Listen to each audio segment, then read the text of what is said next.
Blog Talk Radio. Welcome to Voices for Change 2.0, the only podcast that focuses on mental health while mixing in movies, music, books, sports, and pop culture. Here are your hosts, Rebecca and Joe Lombardo.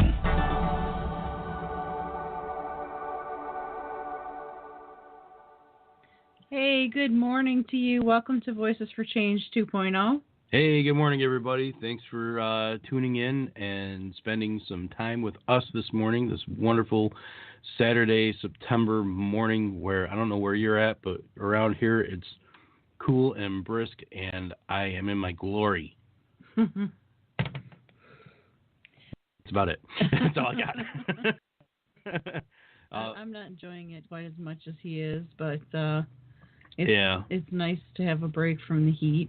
But unfortunately, that also means that the Michigan winter is around the corner, and that I'm not looking forward to. It's all right. I'm fine with it. Just have to layer up. It'll be okay. I'll remember that when you come home from work complaining. Yeah, I know. It's okay. I'm all right. I can handle it. I'm tough. I'm from Detroit. So, anyway, today on Voices for Change 2.0, we're talking with an advocate and coach who works in both mental health and addiction recovery. He's an extraordinary guy who's suffered with anxiety, depression, and addiction, and he brings his experience to the good work that he does. Please welcome the rewired soul, Chris Boutte. Hey, thanks for having me. Thanks for joining us, Chris. It's awesome to have you with us, calling in all the way from beautiful, lovely Las Vegas. Yes. Yeah. We plan to retire to. Yep, where we plan to someday be old. Yeah. If you're trying to get away from the heat, this is a bad place to do that. Yeah, I know. So before we proceed, I just want to do a little housekeeping here. Don't forget that you can call in and ask us or Chris questions. And the number to call is 347-989-0126. If you're on the Blog Talk page listening to the show on your computer, you'll see a box of scrolling photos, and under that there is a chat room that our lovely producer Scott monitors for us and lets us know if anybody's in there and has any questions. And you can also tag us with hashtag VFChange on Twitter. And I have Twitter up on my screen as we speak. So if you have any questions, just send them out to that hashtag. And that would be about it. I think that covered all the bases. Yeah, I think so. Good job, babe. Good job. So thanks again for joining us, Chris. And so if you're ready and you don't have any questions for us, we're going to jump right in. No, let's do this. I'm excited. Sweet. All right. So let's talk about you a little bit first. When were you first diagnosed with anxiety and depression? That's one of the reasons I do what I do, because I wasn't diagnosed until after I got sober. So I was about 27. I was about 27 years old when I got sober, and that's when it happened. Because I noticed, I all these symptoms developed when I was a teenager, like when I was, just starting out in high school or maybe even middle school, and that's why I turned to drugs and alcohol. I was self-medicating myself. I was looking around at the world and wondering why everybody was able to, deal with the world so much better than I was. And then I found drugs and alcohol. They calmed my brain down. And I was like, okay, cool. After I got sober, all of that anxiety started coming back. And depression's very common, and so is anxiety when you get sober. But mine was staying around, and I was freaking out. And my mom is not only in recovery, but she's also a psychologist who works at a treatment center. And I told her, and she's like, you need to go see a doctor. So I was like, okay. So I went to a doctor, started explaining all my symptoms and stuff, and she's like, you're having panic attacks, and you have a lot of anxiety and da-da-da-da-da. So I was like, really? These are things that never even crossed my mind. It was like, it was almost like a relief, you know what I mean? When you get a diagnosis, and you start following up, and then they actually give you something to help you out with it, you're like, oh, wow, so I'm not insane. I just have anxiety. Well, it's kind of insane. It makes you feel insane, but right, but it was just like, I was like, wow, there's actually something going on,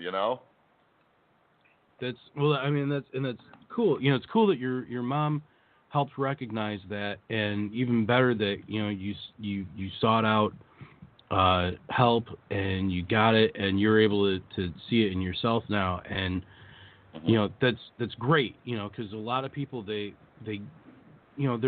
almost afraid to take that step. They don't know what's going on, and they're like, well, my God, what if I'm crazy? What if I'm this? What if I'm that? And it's like, well, okay, what if you are? Well, right. There are things you can do about that, and don't be afraid of it. You know what I mean? Yeah, exactly. And that's for me, and that's why I try to, I work at a treatment center now, like aside from all the other advocacy stuff I'm doing, but I try to tell people, like, there's nothing wrong with this, and that's why and I love the name of your guys' podcast and stuff. Like, we need to change.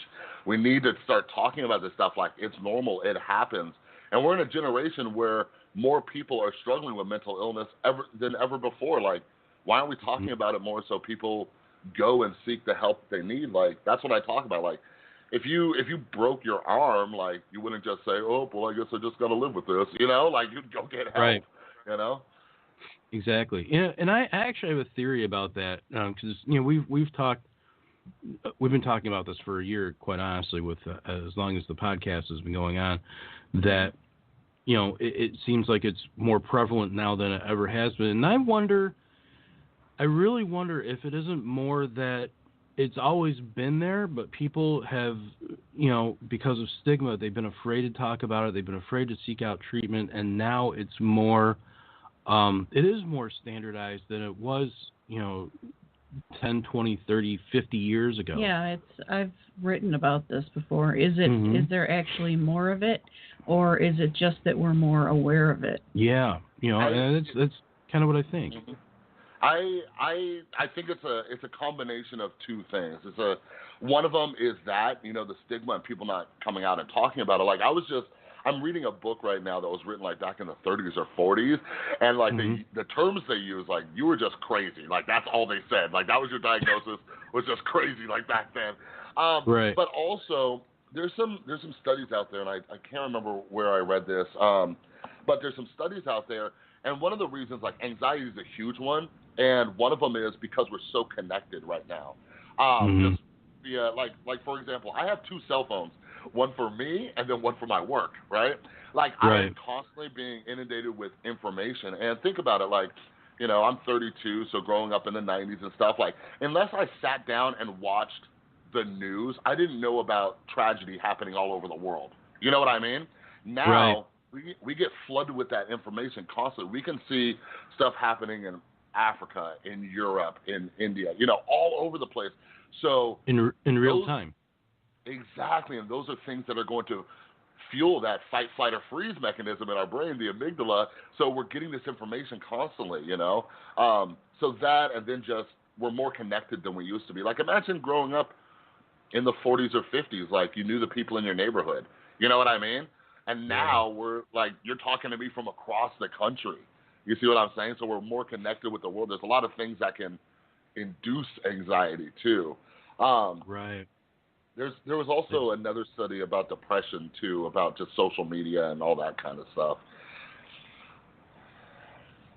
Yeah,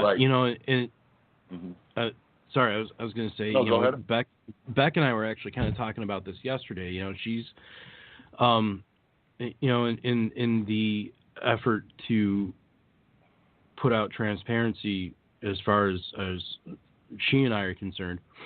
She's been struggling a little bit more lately, and she made an observation about herself yesterday because she's been mainly watching a lot of movies and a lot of television shows and just avoiding, No, I haven't been watching any television. Well, not I mean, when I say television shows, I mean like Little Women or whatever. Yeah, we had at one point our DVR had like 138 shows on it that were recorded that were Oh, waiting wow. for me to watch. And I just have not been able to watch them. All day long, all I've been doing is staying off regular TV and just watching movies. And it could be the same movies that I watched the day before over and over and over again. And it occurred to me, and I had to call Joe and tell him about this, that I feel like I might be sort of safeguarding myself from reality and everything that's going on out there right now, because I just lost my dad in May, and we've had a lot of thanks. We've had a lot of struggles within the family due to that and everything, and I think that maybe I'm purposely avoiding the public and what's out there, everything that's happening with all these storms and race wars and just just blinding myself to it so that I don't have to cope with it. In a form of self-preservation, right. And it's funny when she mentioned that, because it got me thinking, and my anxiety the last couple of months especially has been up, and I'm when we're not talking mental health, one of my focuses is political stuff, and seeing everything that's been going on in Washington and with our fearless leader, and just it gets hard to take, and it gets very frustrating and very I've been very angry and very stressed out over a lot of stuff, and to the point where now I'm almost forcing myself to take a little bit of a step back just for my own self-preservation on this, and it's almost an inundation, and you have to kind of protect yourself, or you get overwhelmed, and like when you've got when you've got two phones and you're getting information on a 24/7 basis. Yeah, I'm so glad you two are talking about that. Like, that is so important for any of us who struggle with mental illness, is having that self-awareness and knowing that I cannot, or I might not be able to handle this right now, because Right. a lot of people don't do that, and then what they end up doing is just adding more fuel to that fire, and it just gets worse and worse and worse. And sometimes you just got to take a step back.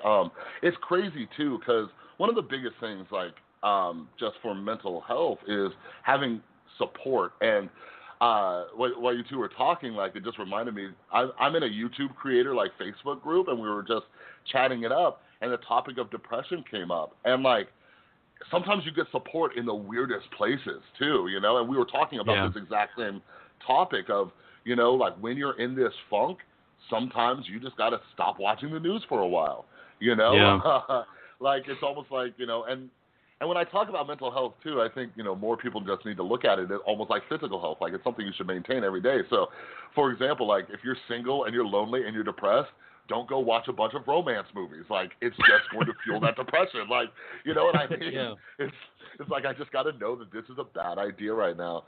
So, yeah, absolutely. I can totally relate with what you two are talking about. Yeah, that's exactly it. You're just, throwing more fuel on the fire. You mentioned that, when we asked about your anxiety and depression diagnosis, that you actually were diagnosed after you became sober. Do you want to maybe talk a little bit about your addiction and what you were addicted to and how you finally overcame it? Yeah. I grew up with an alcoholic mom. She's celebrating 12 years sober in November. October. That's what it is. So she's going to be 12 years sober. Yeah, it's crazy. That's something I try to talk about too. Like, it's not only did she get sober, but because she got sober, she saved my life. But yeah, I was one of those kids growing, and a lot of kids of alcoholics and addicts, we swear that we're never going to end up like them. And I was actually a late bloomer. I didn't start drinking until I was 18. It was like end of my senior year, and it was after one of those devastating high school breakups. I was in love, and we were going to get married and all that stuff. And not only was I feeling depressed and the anxiety was killing me, I had a lot of anger issues. Like even before my addiction, I had a lot of anger towards the world because of the way I grew up, and I got to the point where I just didn't want to feel anything. And I was like, well, I heard alcohol helps you not feel anything. And the second I was a triathlete. I did football, wrestling, track.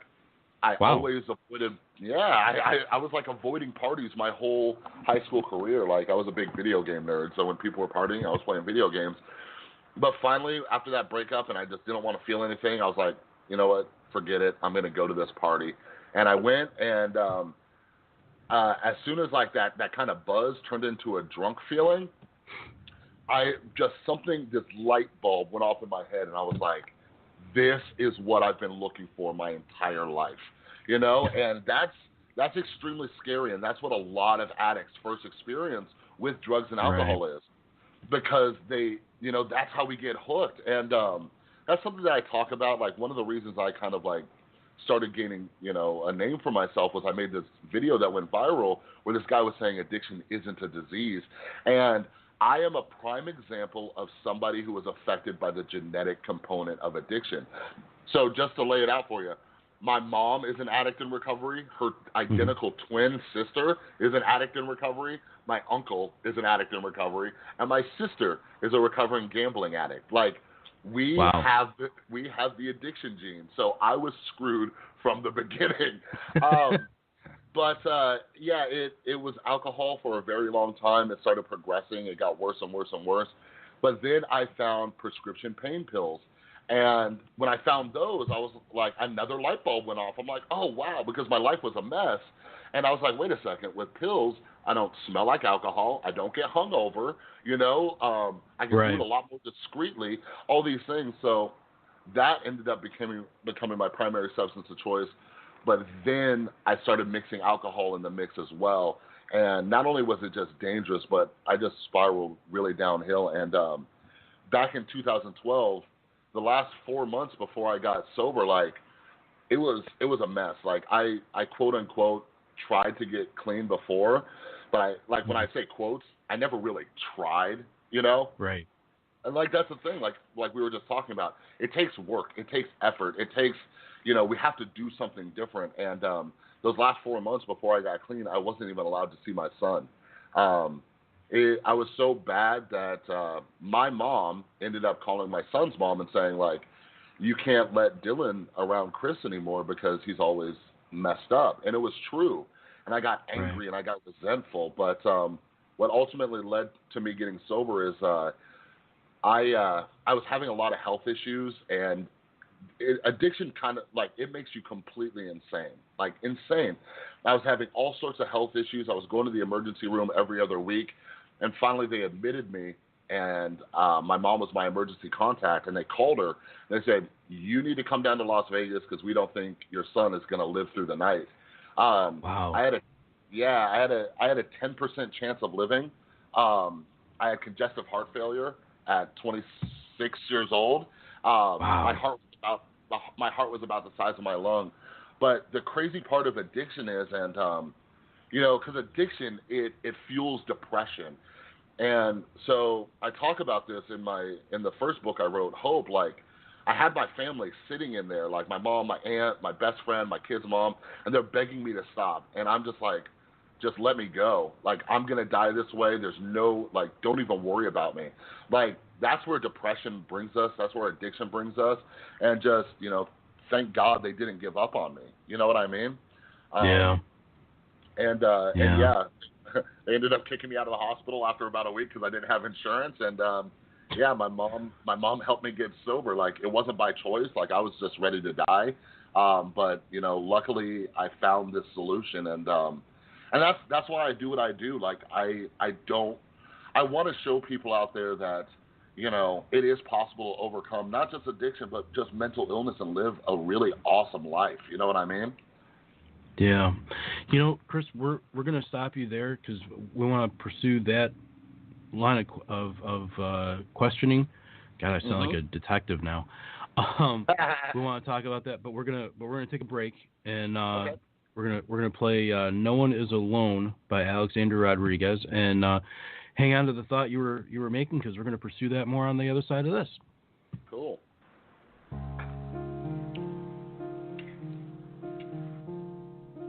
No one here to guide you. Now you're on your own. Only me beside you. Still you're not alone. No one is alone. Truly, no one is alone. Sometimes people leave you halfway through the wood. Others may deceive you. You decide what's good. You decide alone. But no one is alone. People make mistakes. Fathers, mothers, people make mistakes. Holding to their own, thinking they're alone. On her their mistakes, everybody makes one another's terrible mistakes. Witches can be right, and giants can be good. You decide what's right, you decide what's good. Just remember, someone is on your side, someone else is not. While you're seeing your side, maybe you forgot that they are not alone. No one is alone. Hard to see the light now. Just don't let it go. Things will come out right now. We can make it so. Someone is on your side. No one is alone.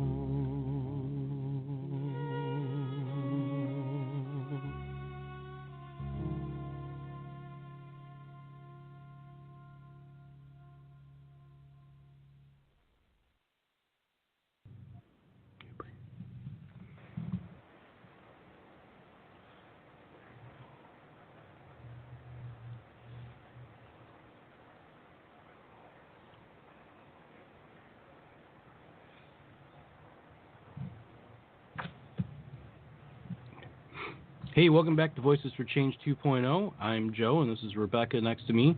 Sorry, might have caught us off guard a little bit there. We are here with Mr. Chris Boutte. How you doing, sir? I'm still amazing. That's great. So, yeah, and we're talking about a bunch of different stuff. And Becca, darling. Yeah. So I have a question for you, Chris. How did you decide that you wanted to become an advocate and help others? Oh, that's a great question. Well, we asked the hard hitting stuff. Like I always say it like this: for my first 2 years sober, I was a closet recovering addict. Even though I got sober, I was in the dark about it. I didn't tell people. I didn't want people to look at me differently. You guys probably know what I'm talking about. Like, once people, they're like, oh, and I didn't want pity. I didn't want people, all that kind of stuff. Mm-hmm. But on my 2-year, when I got my 2-year sobriety coin, there's a lot of moments in my life now that I'm talking about this stuff where, like, light bulbs went off. I got my 2-year coin from a meeting, and I was looking down at it because I was walking. I didn't have a car back then, and I was looking at it. And I'm like, man, I never thought in a million years I could stay clean for 2 years. And then I started thinking, I'm like, I bet there's a lot of other people out there who never thought, you know what I mean? Like they never think that they can do this. And I was like, Right. well, how am I supposed to let people know that this is possible if I'm not sharing my own story? So I went home and I took a picture of that 2-year coin and I posted on Facebook, and all I said was like 2 years sober. And I started having people message me that I hadn't talked to in years. Just people saying like, hey, I think I have a problem drinking. What should I do? People saying, hey, my brother, my sister, my dad, my uncle. I started getting all these messages. I'm like, oh my God. Like I started realizing like this is affecting a lot of people. And so I started a website around that time because I'm a writer by trade. And I started doing that. But through a series of events at the old company I was working with, I started managing a project for my work won't care if I say their name, American Addiction Centers. I started managing a project for American Addiction Centers, and the person I was working with, like their corporate offices in Nashville, she said she was coming to Las Vegas, and then like I was like, when she got back, I was like, what were you doing in Las Vegas? They're like, oh, we have a treatment center out there. And I'm like, really? And I told her, because I never told her before, that I was actually in recovery, and she loved the work that I was doing for them and stuff. And she's, the second that a position opened up here in Vegas, she let me know, and she helped me get that job. So I've been with American Addiction Centers it's just been 2 years now. On August 31st was when I started 2 years ago. But anyways, like I was in the treatment center and just helping people out just all day long, helping people with their recovery, with their mental health issues and stuff. And not to toot my own horn or anything, but I saw that I was really getting through to people, and a lot of people stay in touch with me and stuff like that. And my mom's been a huge supporter too. Like and you know how like depression gets and stuff like that. And I have to battle that voice in my head that tells me, oh, Chris, you're not that great. You're not that good. And my mom has been just my biggest fan. Like my mom is this little Sicilian lady, and she will tell you how it is. So when my mom tells me, like, Chris, you are better than some of the people I know who have 4-year degrees or 7-year degrees and stuff like that, like, I was like, she's being honest, So, wow, yeah, that's awesome. Like yeah, man. Like, and it's huge too, because I felt like I let her down for so long, and now that she can actually be proud of me, like that's huge. And I basically, I saw what I was doing in the treatment center. I think about how many people don't have insurance, don't have access to the stuff that I'm doing. I'm like, well, why don't I just do this on a larger scale online? But that's one of the reasons I do it, because just a lot of people don't have access to this type of stuff. But also, just as far as the advocacy stuff goes through, like, like I was saying, I was a closet recovering addict. Like, I felt in the dark, I felt ashamed. So I'm hoping just by going out there, putting my big bearded face on YouTube videos and hopping around, people are going to be like, oh, I felt like that too. Maybe I can do that. You know what I mean? And so I just want to get the word out there. But there's so much, especially when it comes to addiction, there's just, like when I went viral with that video a couple months ago, like just reading the comments just broke my heart. Like just so many people just like, addicts are making terrible choices. Like there were people out there legitimately saying that addicts deserve to die. And I'm like, like at that point we're not even looking at them as human beings. You know what I mean? Yeah. And it's like these are people who have mothers and fathers. A lot of these people have children. A lot of these people have friends. Like I was that person. Like these people can get better. Like let's quit shaming them and let's try to find them some help. So that's kind of just my motivation to just keep doing what I'm doing. It's a very selfless motivation, man. It's awesome.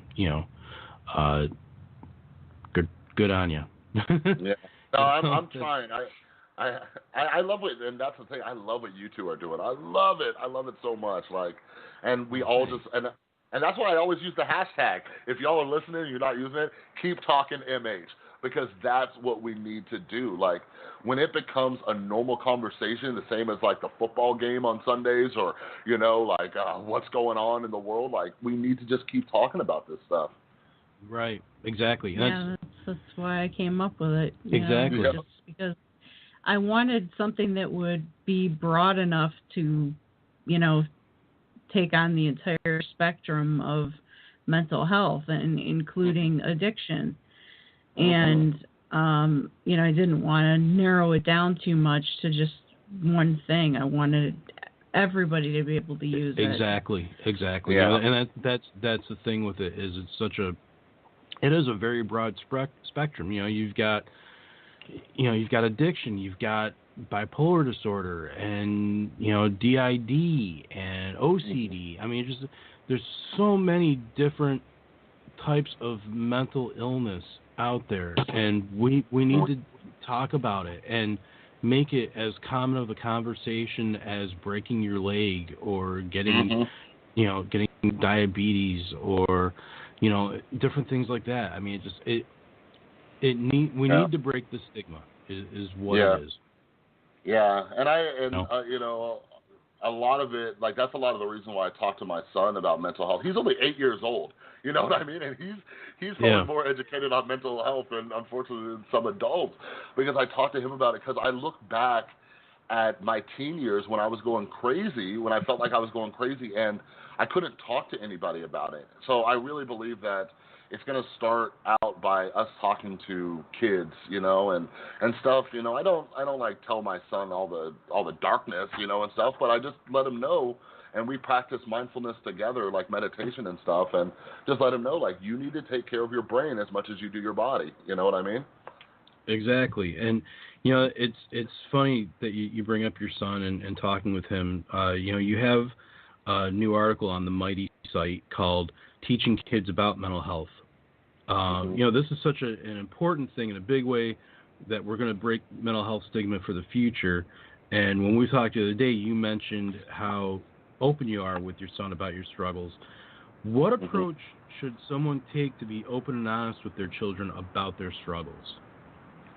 Yeah, you know, a while back, earlier this year, I did a video about how we need to be honest with our kids about emotions. I follow this, there's this one neuroscientist named Dr. Dan Siegel. He has a lot of awesome YouTube videos and books, and I've read a bunch of his books too.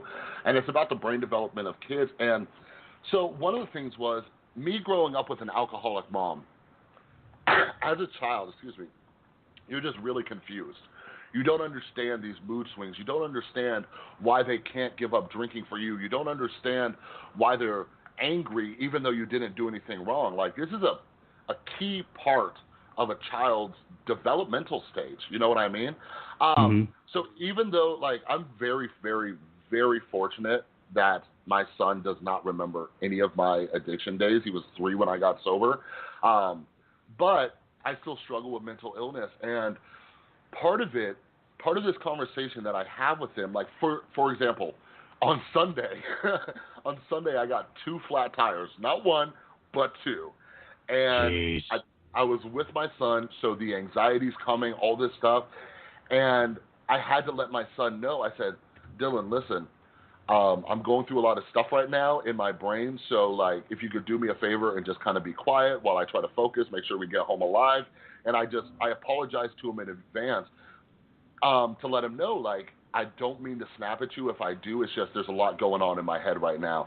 You know what I mean? And that a conversation that simple helps my son realize, okay, there's something going on with Daddy right now. There's nothing that I'm doing wrong. You see what I'm saying? So I think that's the first step in having that conversation, because, you know, even though I'm sober now and I'm managing my anxiety and depression and stuff like that, like, a lot of parents, even myself, I can have a rough day at work, and it's not fair to my child to bring that home with me. So on those days that are really bad, I have to let him know what's going on with me mentally, so he knows that he's not at fault. You know what I mean? Right. just the other day I was in the grocery store and there was a mother there with her 2 kids, and she was just going off on them, and they seemed pretty well behaved, if you ask me, like, you know what I mean? And but as she was, going off on them, she was talking about how she had worked 12-hour days and stuff like that, and like all I could do was empathize with the kids. Like, I get it, us like parents, we deal with a lot of stress and stuff like that, but we need to manage our mental health so our kids don't get the brunt of that. You know what I mean? And when we're talking to our kids about mental health and what's going on in our mind, they can just start to understand and maybe even empathize with us. You see what I'm saying? So they're like, so they can, take care of us and be kind and gentle with us, But yeah, I don't think enough people do that. No, they don't. They don't. It's the same way with a spouse. Yeah. That's exactly. That's exactly the way that I handle it with Joe. When I'm struggling, that's the first thing I do is immediately tell him, "Hey, look, it's, I'm having a bad day. It's not you. It's just, me going through some tough times." Yeah. And I think, it's important to do that with any relationship. With any relationship, just to make sure that the person knows that they can, what they can say and what they can't say, and. Yeah, I mean it's really appreciated too on my part, because early on in our marriage and our relationship, she'd get really angry, for example, and I thought, well, what did I do, and I couldn't make sense of it, and I was confused, and we started communicating better, and it helped me understand, well, no, this is just part of what she deals with on a day-to-day basis. It's not anything that I'm doing. It's just her reaction to outside stimuli. And at this point, I changed my outlook to like look at what she was going through and saying, okay, well, what can I do to make this better or easier for you? And once I started approaching it like that, it changed. Everything changed, and we got even closer, and we were just, the communication was just so much better, and now I can gauge it, and I can see it. Sometimes I think I pick up on it before she does, where I can see where she's starting to head on a maybe a downward slope a little bit. And I'll be like, okay, I need to get out the kid gloves and try and be a little extra sensitive, Yeah. Oh, like like, no, I just wanted to pause in there. Like, everything you two are saying, I just got the biggest smile. Like, that is amazing. That is so amazing. I love that. Like, and I'm so glad that you two are doing this show and like everything that you two are doing, because like that's for real. Like, because as you two were talking, I'm imagining, like, let's say Beck got the flu. Like, let's say she had the flu. What would you do? You would tell her to lay in bed. You bring her some soup, and you would do all these things, right? But it's the same thing with mental illness. You see that something's happening, and you do what a loving partner is going to do in that situation. And I think you made a great point too. Like, a lot of us think it's us, and I do a lot of research on like neuroscience. I'm a big neuroscience nerd, and just as human beings, we're very selfish. Like, when things happen, like, have you ever been driving and you hear somebody honk their horn and you immediately think it's about you? You know what I mean? Yeah. Like, that's our instant reaction. So when we start talking to each other about this stuff, we realize, oh, it isn't me. That's so awesome. I love you too. I love you guys. That's Thanks, awesome. Chris. We love you too. We think you're a pretty awesome dude too. So tell us about the Rewired Soul. What exactly is that? So it originally started. So, like I said, I'm a big neuroscience nerd, and I'm very scientific about stuff. And I when I started doing more and more research about anxiety and depression, the two primary mental illnesses I start with, I started learning about all these different ways that we can actually rewire our brain. Like, I have a whole series on my YouTube channel called Depression Hacks. These are all tips that help stimulate different neurotransmitters like dopamine, serotonin, norepinephrine, endorphins, all these things, and we can start rewiring these neural pathways. So that's kind of where I came up with the name for it.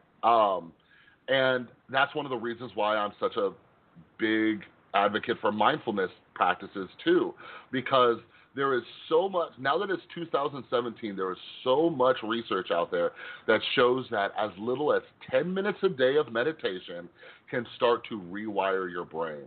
And I really want to get that information out there, like, especially for people who don't like taking medications. Like, I get that.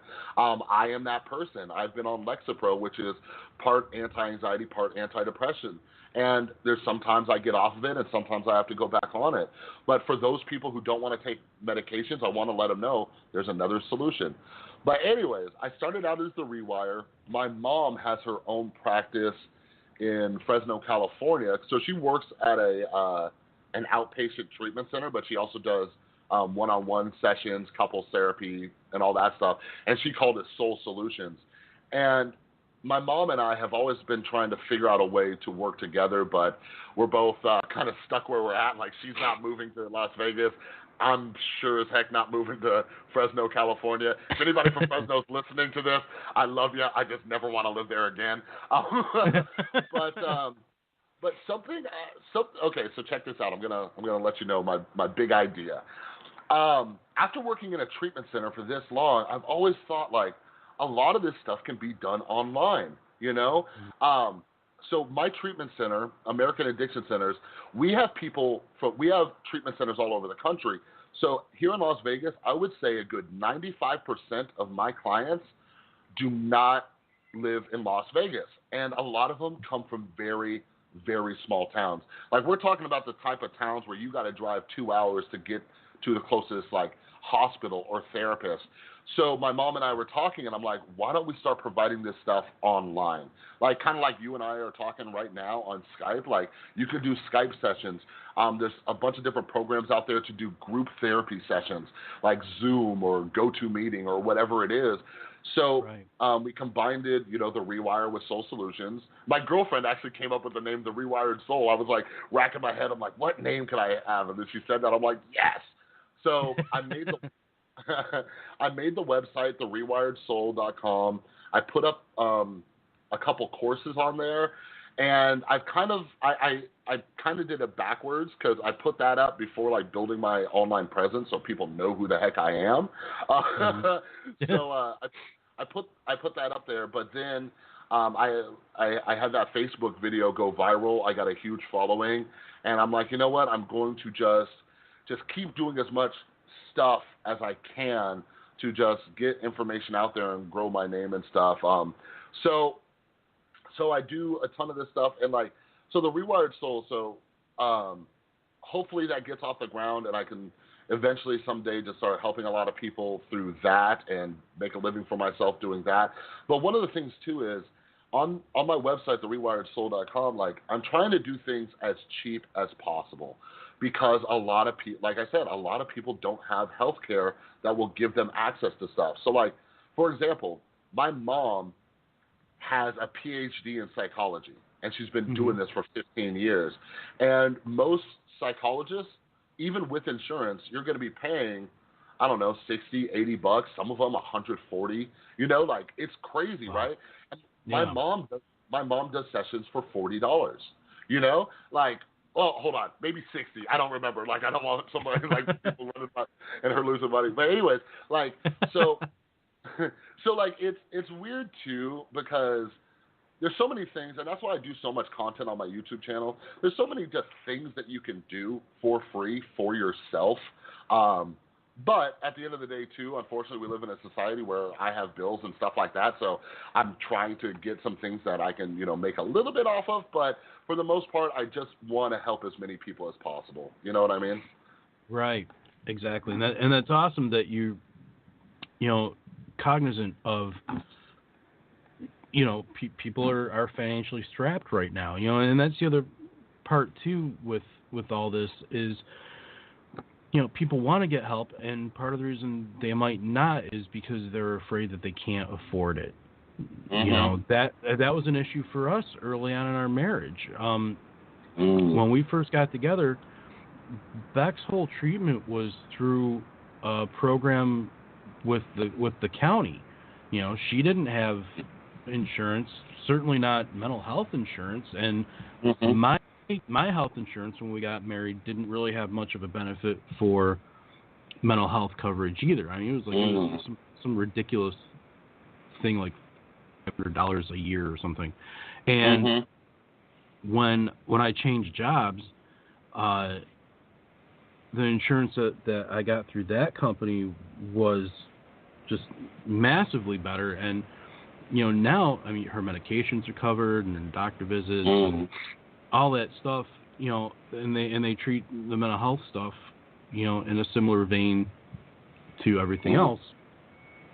And it's a lot of peace of mind, and that leaves me with anxious thoughts of, well, God, what happens if I ever lose my job? But so I understand where people are coming from when they don't have the coverage to begin with, because it's a terrifying thing, and I worry about that for us personally, and more importantly, I worry about that people as a whole. And I'm very much on board with the whole single payer Medicare for all kind of thing that is currently trying to be pushed in the Senate.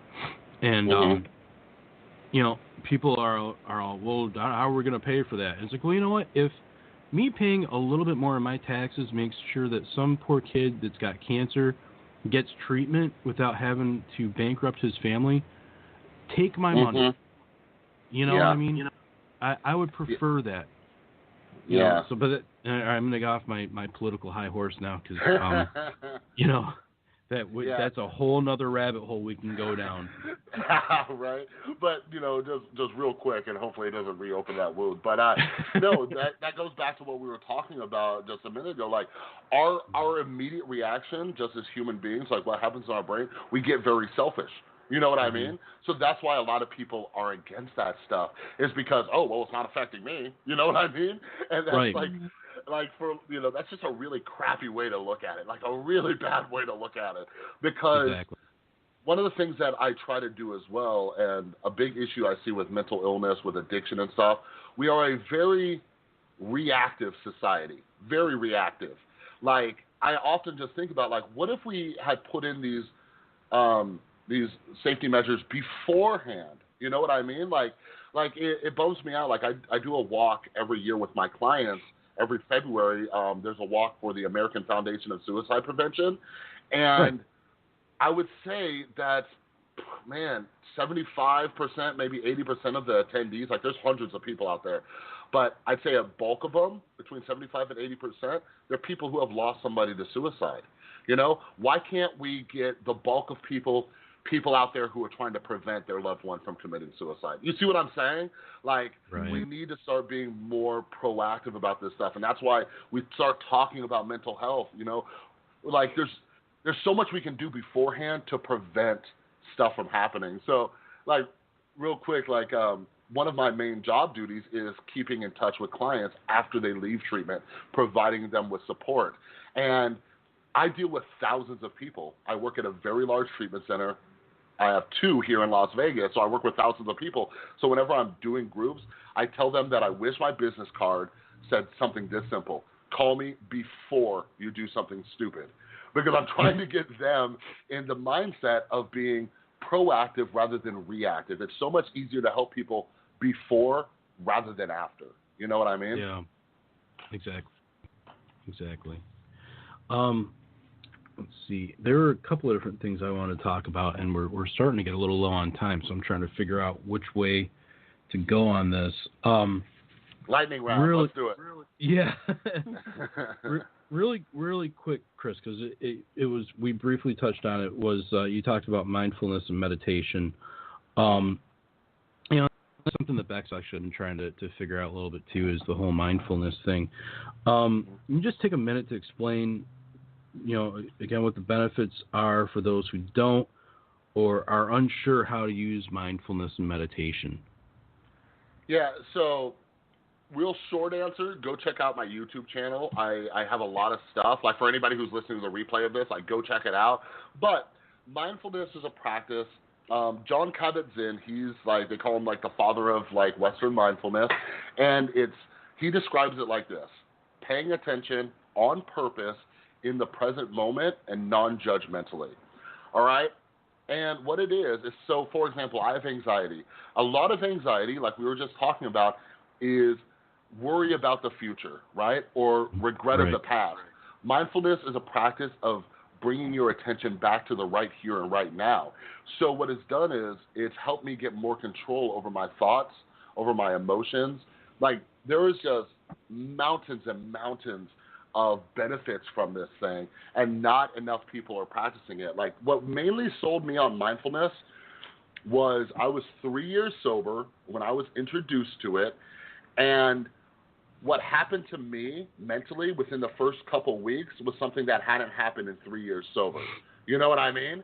Just this calm. And I do want to throw a disclaimer out there. Not everybody sees the benefits as quickly as I did, but the benefits for me were almost immediate. And because of my addictive personality, I was like, this is the solution. And just the more I started doing research and stuff like that, I started seeing that it had a lot of scientific backing to it. It's just, because of our Western culture, we live in a society where people are trained from a very young age that if you have any type of problem, you need to throw medication at it. Whereas in Eastern cultures, like, they don't do that. So it's a very hard sell on people. You know what I mean? Right. But all I can tell people is, just start practicing. Like, this is something that, even though it's completely secular, it comes from Buddhism. And there's a Buddha quote I always screw up. But he says, like, don't take my word for it. Just try it for yourself, and that's the most I can say, Cool. Very cool. You mentioned your YouTube channel. What is if people are looking for you on YouTube, what are they going to look up to find you? The Rewired Soul. So the same as my Twitter and my Instagram. So The Rewired Soul, and yeah, I need more input on. I try to it's supply and demand. Like, whatever people want, I put up there. So a lot of, I would say, a lot of my subscribers, a lot of the people who watch it, are mainly people who struggle with addiction, mainly addiction, but then anxiety and depression.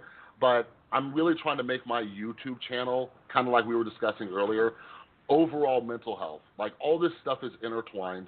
So on my channel, I have a depression hack series that I need to do more videos for. There's a whole bunch of videos on there about mindfulness. One thing that I do, too, on there is I cover mental health news. So you might like that, Joe. Like, whenever there's news out there about healthcare stuff or what's happening in our country or some of the recent tragedies with celebrities and stuff, I hop on there, I give my take, or, just any kind of news, because more people need to understand what's going on in our country, so maybe we can get more voices out there that are going to help come to the solution. But yeah, one thing that I try to do on my YouTube channel, like my tagline is, we talk about the problem, but we focus on the solution. One of my motivations was I saw a lot of YouTubers out there who just sat there and talked about the problem, and then the video is over. And I'm like, what the hell? Like, you know what I mean? Like, we need to quit just talking about the problem. Like, we could talk about the problem all day long, but what is the solution? So that's what I try to do with every video, and if I don't do it, call me out on it, but I try to end the video with potential solutions that'll help people. That's very cool. Yeah, absolutely. It's very cool. We are just about out of time, and that sucks because we're having a great conversation with you. Why don't you tell the folks again how they can get in touch with you through social media?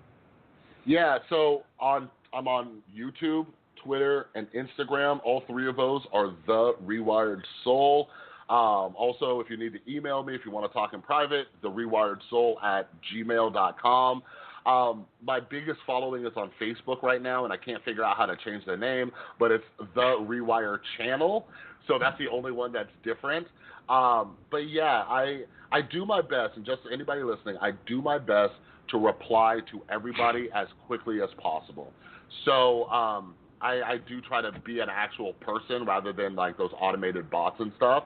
So yeah, if anybody needs like, you know, some personal talking or questions, like hit me up in any of those places. Well, thank you so much, Chris, for being here. This has been really, really enlightening and a really great conversation. We're so glad to have you. Yeah. Thanks for having me. I loved it too. We got to do this again sometime. Yeah, we could have. We had enough questions to go for a whole another hour. So Yeah. we can definitely have you on again in the future. Cool. Yeah, and if there's anything new coming up for you that you want to highlight, you know, a new feature on the website, or you know, some new whatever that could be that you want to promote, you know. Yeah, give me a shout. Yeah, get a hold of us, because we would love to have you back and you know, promote the hell out of it for you. Yeah, absolutely. Yeah, we'll be in touch. All right, stay on the line for just a minute. And this is Brandon and James. You Belong.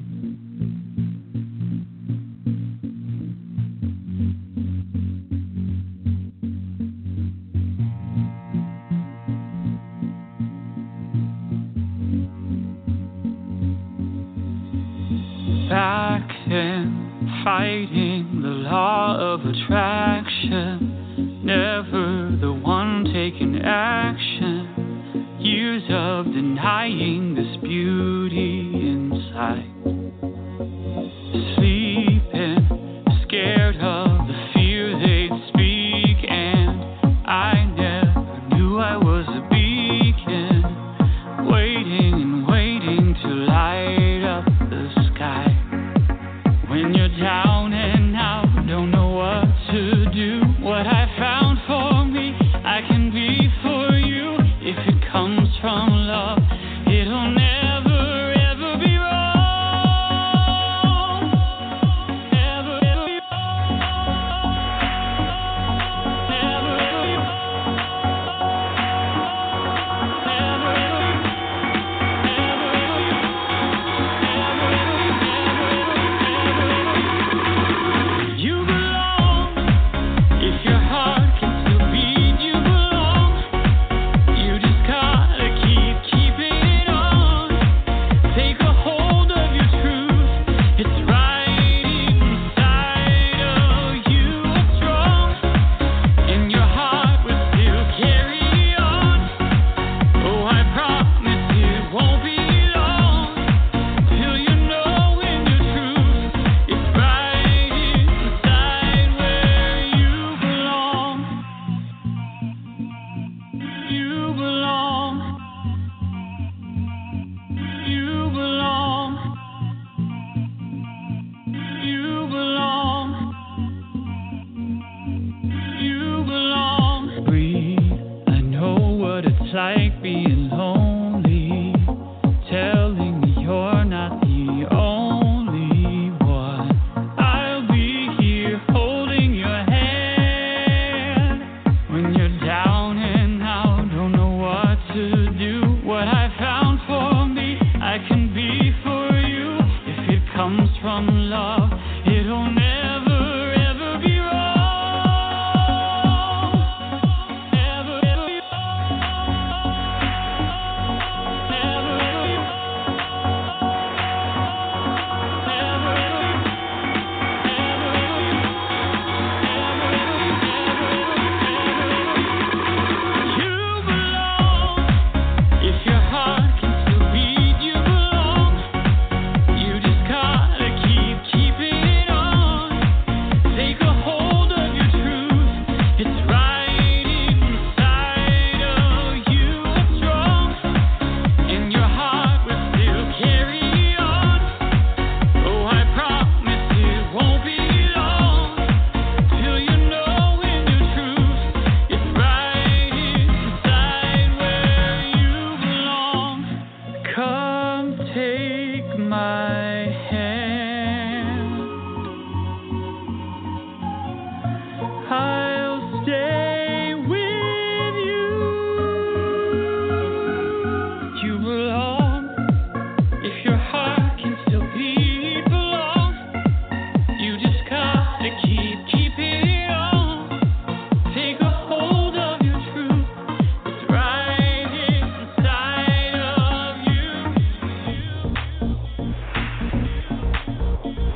Join us next week as Rebecca and Joe continue to battle the stigma of mental illness.